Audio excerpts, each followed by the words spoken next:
Joining us now is Zwonaka Netshifulani, lawyer, former Constitutional Court clerk and researcher at the State Capture Commission.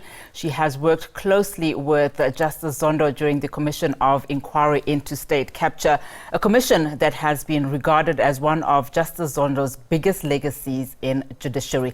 Zwonaka, thank you so much for your time. And of course, the Zondo Commission had us all captivated for many years and has since last night been described as a watershed moment for South Africa by those, of course, wishing the Chief Justice farewell. When you reflect back on that period and the time you worked with Justice Zondo, what for you stands out the most?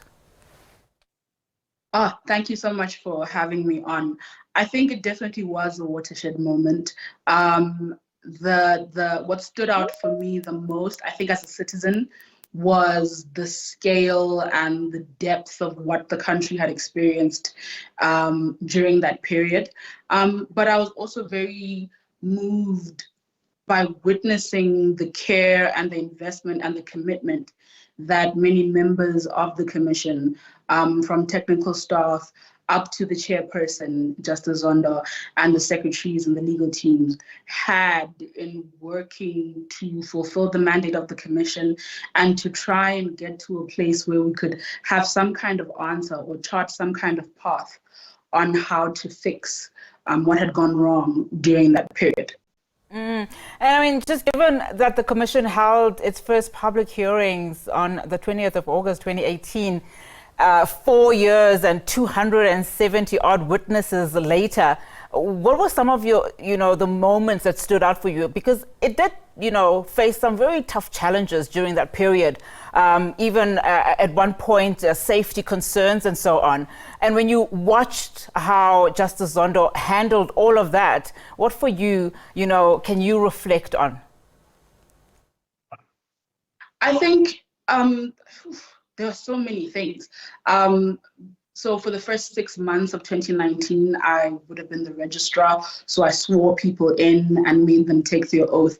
And kind of meeting all of these newsmakers was insane. You met Trevor Manuel, you met Nhlanhla Nene, you met former ministers, MECs, and to see those policymakers, legislators, people that you're only able to really see on TV and kind of as the recipient of their decisions.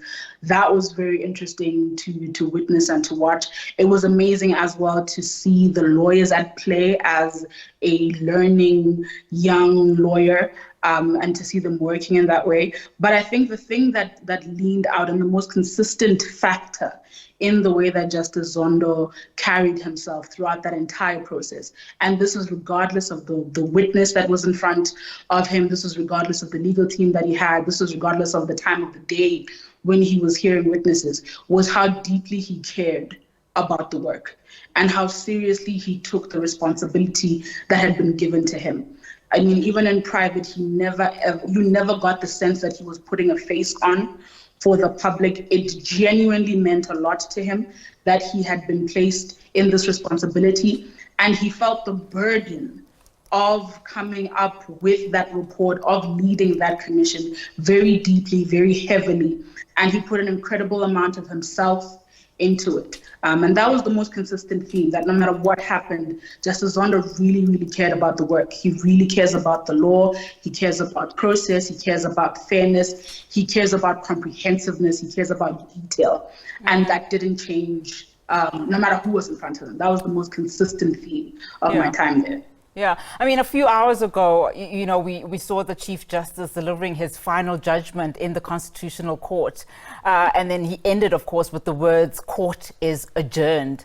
I mean, that was almost a symbolic moment at that time. I mean, for somebody who has been hailed for upholding, the rule of law and for his integrity, and just for him saying that, it means that his legacy then continues, of course, with whoever is left in the judiciary and, of course, in the able hands of Justice Maya.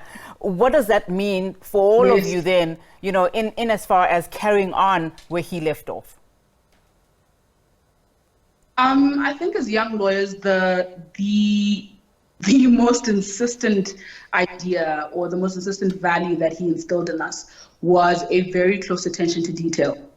he demanded, he required, he expected that you understand the full length, breadth, depth, height, the exact dimensions of the case that you were working with, the import of what you were doing, and the possible impact that it would have. And I've taken that, in the years since I left the civil service. But you really need to understand and see your role, understand your role in each and every single part of what you're doing. And it doesn't matter what your job is, a PA is as capable of disrupting a process as a chairperson is. And so no matter where you were in that line, to be committed to your work, to be committed to excellence, to be committed to an attention to detail, and to be committed to the highest levels of professionalism at all times. Chief Justice designate, Justice Mandisa Maya praised Justice Zondo for empowering women in the judiciary, including herself. And for you as a young lawyer, how important is it to have somebody at his stature, stand for the rights of women, particularly at this crucial time in our constitution and democracy? It's incredibly important. I don't think we've gone as far as we think we could have gone. I think women are still underrepresented at all levels of power. They're still underrepresented at the bar. They're still underrepresented at management level. The gender pay gap has not changed. And to have somebody who held the amount of institutional power that he had, who saw the advancement of women not as something to win him points, but just as a matter of course, as a matter of fact, as something that just had to be done. It wasn't something that you needed to debate with him. The place of women in law or any other field was not a contestation. It was something that he took on as a foregone conclusion.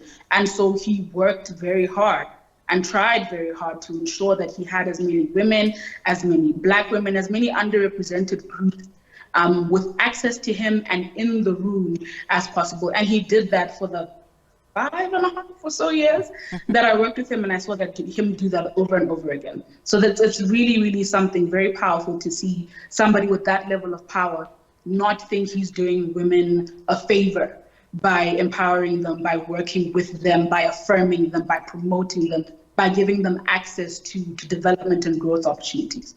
Zwonaka, thank you so much for your time. Really a pleasure speaking to you as we reflect, of course, on Justice Zondo's legacy. That is Zwonaka Netshifulani, and she is the lawyer, former Constitutional Court clerk. You would have seen her face beam as a researcher at the State Capture Commission on our screens for several years during the Zondo Commission.